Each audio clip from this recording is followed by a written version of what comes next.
All right, so I did a video recently about 922R, a big conversational style video where we talked about the pros of following 922R, the negatives of following 922R, whether you should follow it or not. Got a lot of comments from people. 922R always elicits a lot of comments. And from what I can gather, most people are appreciative of at least having the knowledge that 922R exists so they can make an educated decision as to whether they want to adhere to it or not. Of course, here at Freedom Fighter Tactical, I've been talking to you guys for 15 years, and I don't care one way or the next whether, well, I do care. I do think you guys should follow 922R, but I don't care so much in that I don't try to use scare tactics or make anybody think the 922R helicopters are out flying around getting people. I think it's a kind of a bullshit law.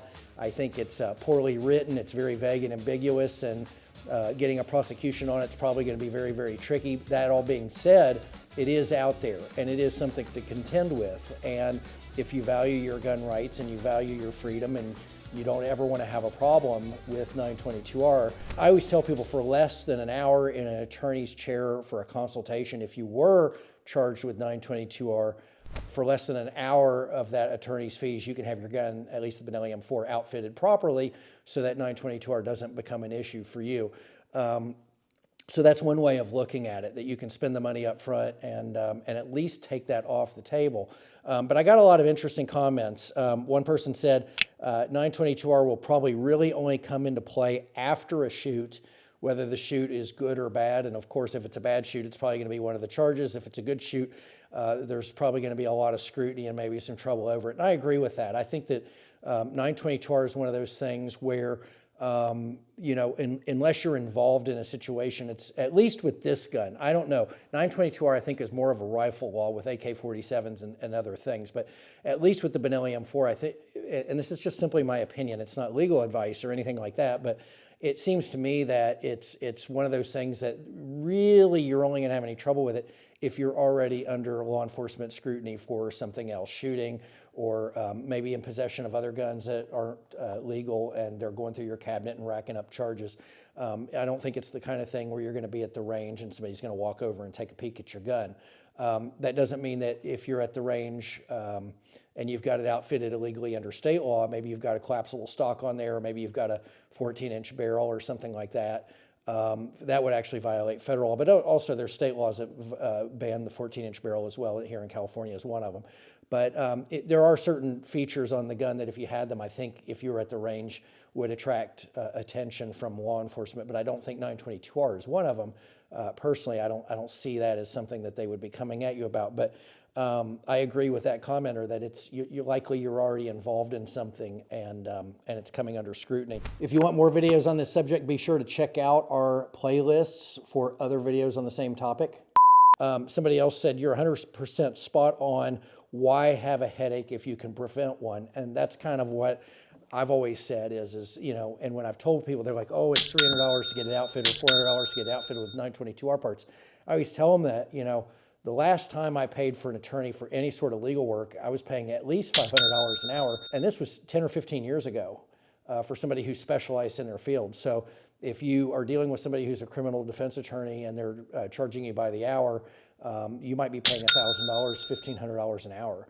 So a lot of those guys who are really good are very, very expensive. So it's one of those things that you can just take off the table for $300, $400 and just forget about it. Someone else says you may not care about the law, but if the law decides to take an interest in you, you'll suddenly care about it a whole lot more.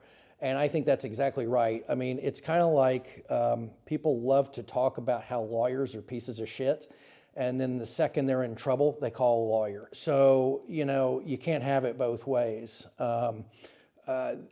They have their place. And, you know, I agree with that comment completely, that the second that you're in trouble, all of a sudden you're really going to care about it much more than before. And, you know, you don't give a shit about attorneys today, but the second you or your child is in trouble, you're out hiring the best one and you're putting your full faith and confidence in them to do the job. So, you know, I don't disagree that attorneys are pieces of crap. I don't disagree with that at all. And I happen to be a licensed attorney, so, you know, there's that. You know, and I think they're responsible for this country being screwed up. Primarily attorneys are responsible wholeheartedly. But you know, they have their place, and following these laws, you know, you can pick and choose whether or not you're going to do it, but you're going to care a whole lot about 922R if you're the one in trouble over it.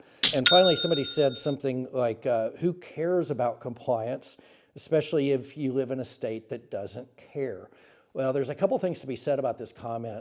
922R is a federal law, and it's federal regulations. So it doesn't really matter about your state. You could live in Texas, or you could live in Tennessee, or you could live in Kentucky, where they're very gun friendly. And that's at the state level, but that doesn't mean that the federal prosecutors are necessarily gun friendly, or that they're going to find it to be a laughing matter and something that you can just have blown off. So, and then you could even have somebody who, let's say that somebody actually told you that you didn't have to follow that in our state, and they could even be a federal representative. That doesn't mean that person's always going to be there. It could be somebody else later who decides to prosecute you. So it's just one of those things that, like, at no moment do you really have any sort of guarantees that by saying, you know what, I don't have to deal with that because I live in a gun-friendly state, or I live in a gun-friendly county with gun-friendly prosecutors and all that, none of that really matters, because that could change when you don't even know that it changes. I always find it interesting that people try to find ways to justify not following the law. You know, I don't like the gun laws.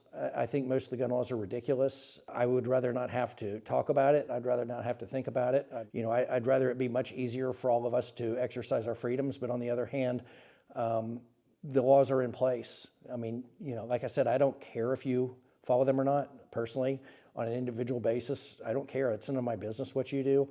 But I care that the gun community observes the laws and isn't flippant towards the laws, isn't callous and with careless disregard about the laws. I think that, you know, that's what the anti-gunners would want.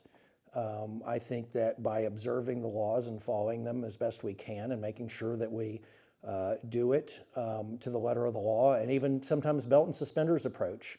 You know, I've got customers who, instead of getting 3 parts, if that's what's needed, or 4 parts, if that's what's needed, they say, well, I'm going to go overboard and get 9 parts. You know, tell me the 9 parts. And I always tell them, well, you don't need 9, and they want to do it. They want to like exceed the minimum in order to make themselves feel good and feel better about it. And while I don't necessarily encourage that, because I think it's spending money that you don't have to spend, if that's what they want to do, and that's how they feel better about it, and it makes them sleep well at night, more power to them.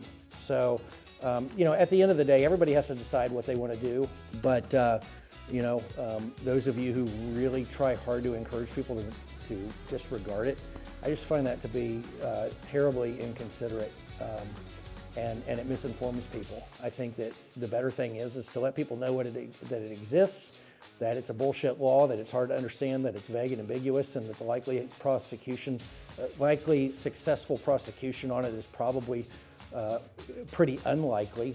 But all that being said, it doesn't mean you won't be prosecuted. And if you're prosecuted, you're going to have to hire an attorney and deal with it, and it's going to cost money and aggravation and time, and your gun might be confiscated and all that stuff. And for a few $100, you can fix it. I mean, it seems like a no-brainer to me, but everybody's going to have their opinion on it just like they do everything else. So anyway, thanks for watching.